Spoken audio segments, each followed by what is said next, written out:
자, 내일이 동지입니다. 그래서 팥을 이제 물에 늦은 시간, 뭐 아침에 딱 갔다가 저녁에 끓이니까 이렇게 이제 약불에 한 2시간 정도 끓이면 가능한 약불이 좋습니다. 그래서 이렇게 많이 끓여야 됩니다. 완전히 이제 흐물흐늘 정도는 아니더라도 어느 정도 한 2시간 정도 약불에 끓입니다. 끓이면은 그 이후에 이제 절차에 관해서는 또 나중에 설명을 드리도록 하겠습니다. 오늘은 동지팥죽 끓이는 방법에 관해서 설명을 드리고 있습니다. 드디어 완성이 되었습니다. 거의 4시간 가까이 걸렸습니다. 아주 약불에 천천히. 그러면 이제 어깨는 작업이 진행돼야 되는데 어깨는 거는 이제 내일 아침에 자고 일어나서 해도 됩니다. 이렇게 됐죠. 예. 팥이 신장에 아주 좋습니다. 그래서 내일 이제 동지라서 동지 팥죽 끓이는 장면이 되겠습니다. 그러면 팥죽도 할 때 또 작업을 하도록 하겠습니다. 우리 집에 이제 길고양이 축복이 우리 제 차 밑으로 들어와서 우리 집 오게 되는데 지도 뭐 할 말이 있다고 울어쌌습니다. 요렇게 됩니다. 그래서 내일은 이제 가정마다 다릅니다. 이렇게 쌀을 넣어서 이제 밥하고 해서 그다음에 옛날에 나이를 뭐 센다는 그걸 뭐라 그럽니까? 가운데 그 옛날에는 만들고 해서 뭐 나이대로 먹곤 했는데 뭐라 그런다고? 옹심이.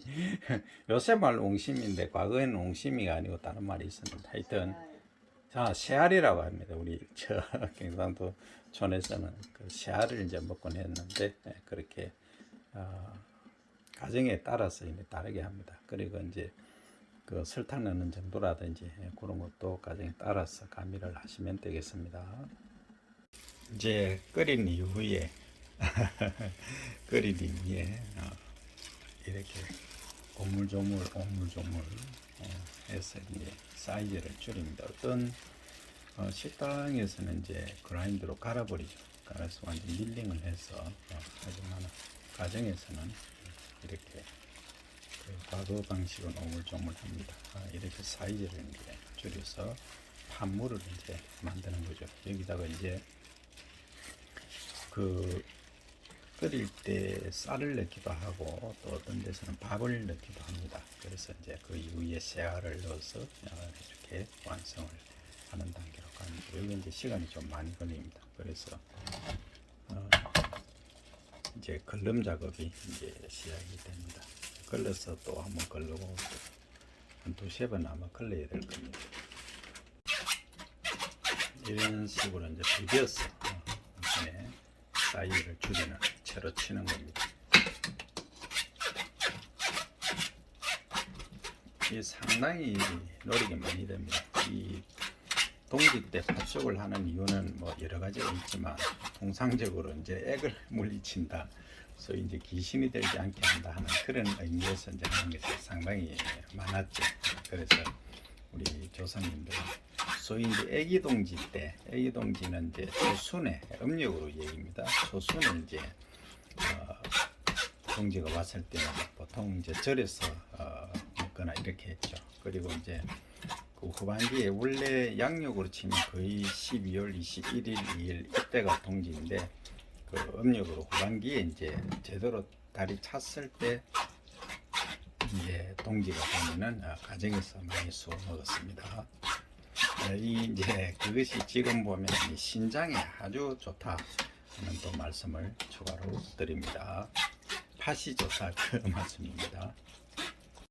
이제 걸러낸 이후에 이렇게 쌀을 밥을 이렇게 넣는 경우도 있고 쌀을 넣어서 끓이는 경우도 있습니다. 그래서 약불에 이렇게 끓입니다.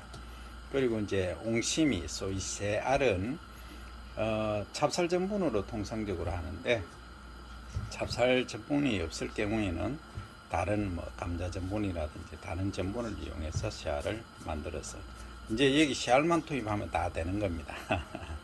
그래서 이제 드시면 되겠습니다. 그래서 원래는 음력으로 28일이가 9일이가 그러죠. 그래서 이제 충분히 그 늦게 오는 동지이기 때문에 완전한 동지다.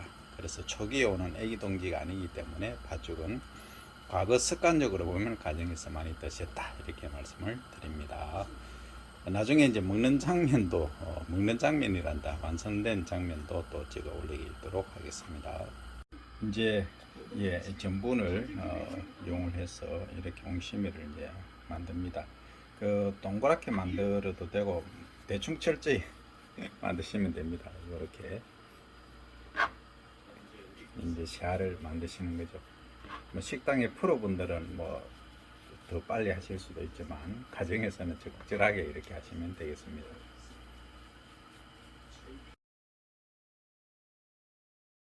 이렇게 해서 이제 완성이 됐습니다. 그래서 이렇게 이제 팥죽을 김장김치하고 먹는데 요 옹심이는 이렇게 따로 이제 찹쌀가루가 없어서 감자 전분으로 대체를 해서 이렇게 끓여 가지고 이렇게 그냥 투입해서 드시면 되겠습니다. 그래서 오늘은 이제 동지 팥죽 만드는 법 그리고 먹는 법은 알아서 드시면 되겠습니다. 그래서 이제 처음으로 동지 팥죽 제조하는 방법에 관해서 설명을 드렸습니다. 팥죽 많이 드시되 나이는 적게 드시기 바랍니다. 예, 감사합니다.